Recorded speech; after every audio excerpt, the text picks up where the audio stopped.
জনগণকে সম্পৃক্ত করে আমাদের দুর্নীতি দূর করা, অর্থ পাচার রোধ করা, ব্যয় সংকোচন করা। এই যে আমরা এখানে যতগুলো মানুষ আসলাম তার প্রায় 95 ভাগ বা 98 ভাগ মানুষই আমরা নিজের খরচে এসেছি। আমাদের একটা গাড়ি ভাড়া খরচ হয়েছে না? এটা কি নাগরিকত্ব দিয়েছে বা আপনার বাজেটে কি এটা আছে? নাই। এই যে এতগুলো টেলিভিশন চ্যানেল, এতগুলো রিপোর্টার, ক্যামেরাম্যান এসেছেন, টোটালটা হিসাব করলে দেখা যাবে ওনাদের গাড়ি ভাড়া, ওনাদের বেতন, ওনাদের এডিটিং খরচ, আরো ব্যাপক বিষয়, এর ব্যয় অনেক বেশি। কিন্তু নাগরিক ঐক্য একটা ছোট বাজেটের অনুষ্ঠান করে অনেক বিরাট বাজেটের একটা কর্মসূচি বাস্তবায়ন করে ফেললো। কেন? কিভাবে? এভাবেই পারলো কারণ উনি এখানে অন্যদেরকে সম্পৃক্ত করেছেন, অন্যদেরকে উদ্বুদ্ধ করেছেন, অন্যদেরকে এখানে আসার জন্য একটা আকর্ষণ তৈরি করেছেন। ফলে আমরা সবাই আমাদের নিজের পকেটের টাকা খরচ করে উনার প্রোগ্রাম বাস্তবায়নের জন্য আমরা এখানে উপস্থিত হয়েছি।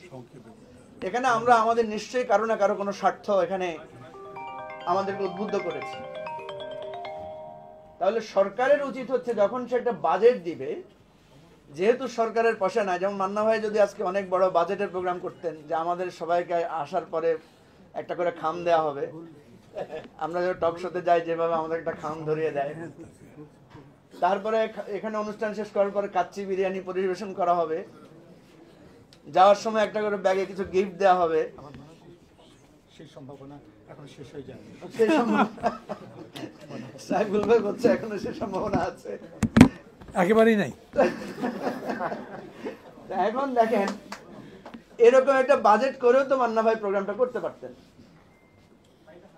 নিশ্চয়ই আমি জানি মান্না ভাই এই রাজনীতি করেন না এবং এই পলিসিতে বিশ্বাস করেন না বলে উনি, ওনার যদি কখনো সামর্থ্য হয় উনি এটা করবেন না। সাইফুল ভাই যেটা বলছেন সম্ভাবনা নাই, আসলে আমি মনে করি কারণ এটা ভুল চিন্তা। আপনি মানুষকে সম্পৃক্ত করে একটা হ্যান্ডসাম বাজেট দিয়ে অনেক ভালো একটা সুন্দর প্রোগ্রাম বাস্তবায়ন করবেন, এটা হচ্ছে আপনার কৃতিত্ব। এই উপদেষ্টা পরিষদ যেহেতু অর্থনীতিবিদে সমৃদ্ধ, আমরা চেয়েছিলাম এরকম একটা চমক ওনারা আমাদেরকে দেখাতে পারেন কিনা। দুর্ভাগ্যবশত সেটা আমরা পাই না। ওনারা আমাদেরকে বলছেন এটা গতানুগতিক বাজেট, ওনারা আমাদেরকে বলছেন এটা আমরা কি করব, আমাদের আয়ের চাইতে ব্যয় অনেক বেশি।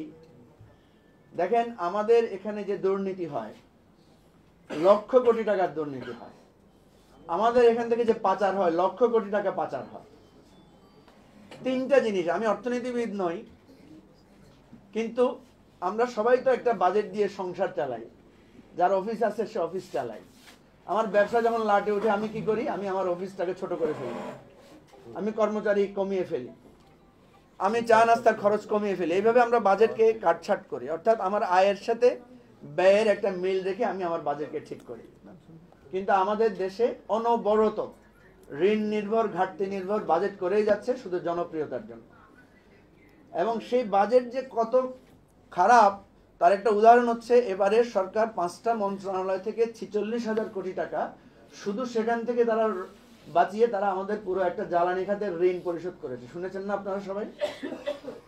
বুঝতে পারেন 46,000 কোটি টাকা বিগত বাজেটে মাত্র 5টা মন্ত্রণালয় ছিল, যেটা এমনিতেই সরানো গেছে, এমনিতেই তুলে আনা গেছে। এবারে বাকি মন্ত্রণালয়গুলো হিসাব করলে আপনি বুঝেন কত লক্ষ কোটি টাকা এখান থেকে সাশ্রয় করা সম্ভব। অর্থাৎ এই টাকাগুলো রাখাই হয়েছিল চুরি করার জন্য। সুতরাং আমাদের দেশে এই যে 8 লক্ষ কোটি টাকা, প্রায় 7,90,000 কোটি টাকার বাজেট, এবং এরপরে দেখা যাচ্ছে প্রায় 3 লক্ষ বা তার চাইতে বেশি কোটি টাকার ঘাটতি। এই ঘাটতি পুরোটাই হচ্ছে দুর্নীতি, পাচার এবং অতিরিক্ত ব্যয়ের টাকা। অর্থাৎ আমাদের আয় দিয়ে ব্যয় আর আয় মিলিয়ে এই রাষ্ট্রটাকে পরিচালনা করা সম্ভব। আরেকটা বিষয়, ছোট উদাহরণ, আমাদের সংসারে যখন ব্যয় বেড়ে যায়, আয় না বাড়ে, তখন আমরা ছেলে মেয়েদেরকে ডেকে বলি যে বাবা একটু খরচ কমাও। আমি নিজের অভিজ্ঞতা থেকে বলি, আমার ছেলে মেয়েরা একটা বাতি 2টা জ্বললে একটা বন্ধ করে দেয়, আপনাদেরও নিশ্চয় করে। একটা ফ্যান অযথা চললে বন্ধ করে দেয়। কেন দেয়? কারণ আপনি তাকে শিখিয়েছেন যে অযথা অপচয় করা যাবে না। আমাদের রাষ্ট্রে জনগণকে সম্পৃক্ত করে এই ব্যয় সংকোচনের নীতি আমাদেরকে শেখানো হয় না। সুতরাং আমি মনে করি সারা বছর বাজেট নিয়ে আলোচনা করতে হবে। সারা বছর আমাদের ঋণ, আমাদের এই দুর্দশার কথা মানুষকে উদ্বুদ্ধ করতে হবে, জনগণকে সম্পৃক্ত করে আমাদের দুর্নীতি দূর করা, অর্থ পাচার রোধ করা, ব্যয় সংকোচন করা। আমাদের এত এত বিশাল বিশাল মন্ত্রণালয়, বিশাল বিশাল অধিদপ্তর, আপনারা গেলে দেখবেন যে আননেসেসারি লোক রাখা হয়েছে। আমি ব্রিটিশদেরকে জিজ্ঞেস করেছিলাম যে তোমরা আমাদের দেশে এত আটদালি, মোসাহেব, বাবুর্চি, এত কিছু, এক একজন ডিসিএসপির বাসায় গেলে দেখবেন 15-20 জন কর্মচারী। অথচ ব্রিটিশদেরকে দেখলাম যে তারা কিন্তু তাদের নিজের ড্রাইভিং তারা নিজেরাই করে, তাদের পিয়ন দারোয়ানের সংখ্যা অনেক কম। তো তারা বলছে তোমাদের দেশে যখন আমরা কলোনি স্থাপন করেছি এত দূরে, আমাদের এখান থেকে কেউ যাইতে চাইতো না, তখন আমরা তাদেরকে প্যাকেজ দিতাম যে তোমার এই এই থাকবে, বাবুর্চি থাকবে 3-4 জন, তারপরে বাগান রক্ষা করার মালি থাকবে 4-5 জন। এই প্যাকেজ দিয়ে তাদেরকে আমরা পাঠিয়েছি। আমরা কিন্তু এখনো সেই প্যাকেজের মধ্যে আছি। এক একজন কর্মকর্তার বাসায় গেলে, বাড়িতে গেলে দেখবেন মন্ত্রীদের, সচিবদের, এসপিদের, ডিসিদের অর্ধেক কর্মচারী যদি আপনি কাটছাট করেন তাহলে সম্ভব।